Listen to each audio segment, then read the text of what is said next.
Araw ng Miyerkules ngayon, mag-almusal tayo. Mag-Uber nga pala tayo ngayon.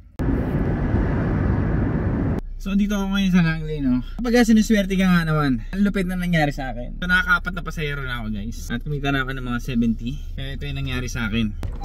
May tumutunog sa sasakyan ko. So uminto ako, may pick up akong customer. Konti lang naman, parang toothpick lang yun. Parang toothpick ng higante. Kusang galayan. Ay nako, buti na lang laging handa si Tonsky. Kung may napansin kayo kakaiba sa kotse nyo, hinto kayo agad, delikado. Kailanganin natin syempre air compressor, di ba? Dapat lagi kang meron yan sa sasakyan. Lagi ko nung dala. Yan, dito yung mga bandage, yan, pagnapilayan ka, flashlight, lighter, mga survival kit. Meron din dyan pagkain kahit papano.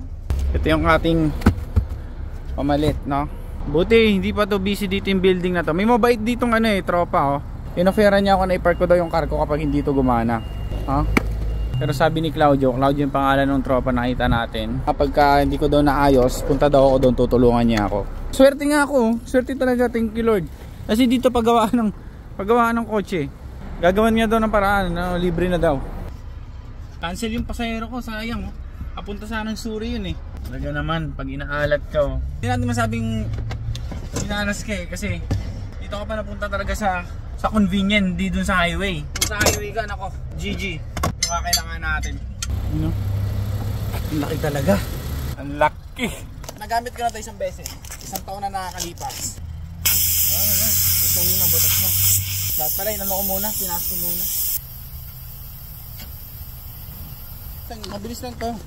Ito muna ang gagamitin natin. Tapos ito yung gagamitin natin. Sana pwede pa to. Talagay ko pwede pa, eh. Nako. Yun. Piyado. Okay na to. Ito ano may lalabas na rubber kahit konti. Ayan. Tapos hahatakin niya palabas, eh. Yan, hanginan na natin.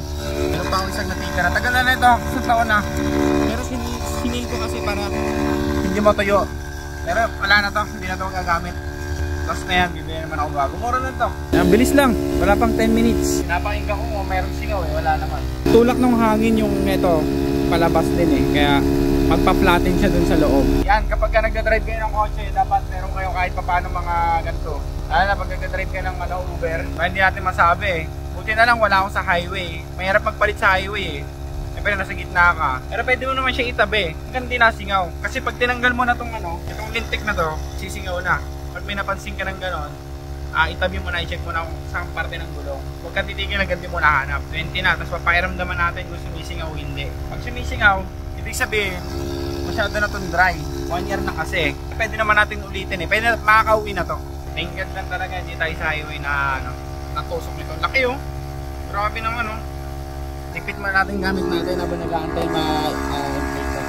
Remembrance. Pala, yung kit na yun may kasama ng ganito, pambutas, saka pakinis ng lalagyan.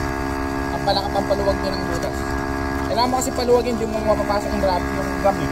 Okay, tapos na. 32, papakiramdaman natin ngayon kung bumaba yan. Bumaba yan, ibig sabihin sumisingaw. Ngayon, leak test tayo. Tubig dito. Leak test natin. Yan, walang bumubula. Ayan na. Wala naman. Ayan, walang bumubula. Yan, ox na yan. Mga bagay na importanteng meron ka lagi. Huwag natin kalimutan yung jack pag aandar tayo, ha. Ang galing natin yan. Si ate, yung nag-asakin din kung kailangan ko ng tulong. Babait. Yan, okay na.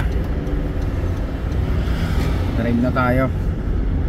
Nagpawisan ako doon, ang init sa labas. Yan, smooth driving na. Ayun na, may narinig ko to. Lumalagotok. Kala ko kung nangyari sa gulong ko, eh. Una, hindi ko muna nahanap, hindi ako tumigil. Sabi ko talagang dinarive ko ulit. Sabi ko, hindi, may problema talaga to. Pero tayo, yung kahit saan mapunta, may mag-o-offer sa'yo ng tulong, eh. Dalawang tao sa akin nag-offer ng tulong. Okay, balik na tayo sa pag-Uber. Yun lang, guys. Trabaho naman. Okay na. Nakaihi na tayo. Kape. Pagkatapos ng nangyaring kuwan, wala na tayong makuha trip. Wala talaga. Uwi na tayo na ito. Ayos na to, nakaano na tayo. 80 na rin siguro to. Earnings. Oh, 92 na pala. Pwede na to. Home sweet home. Salamat grader, ha.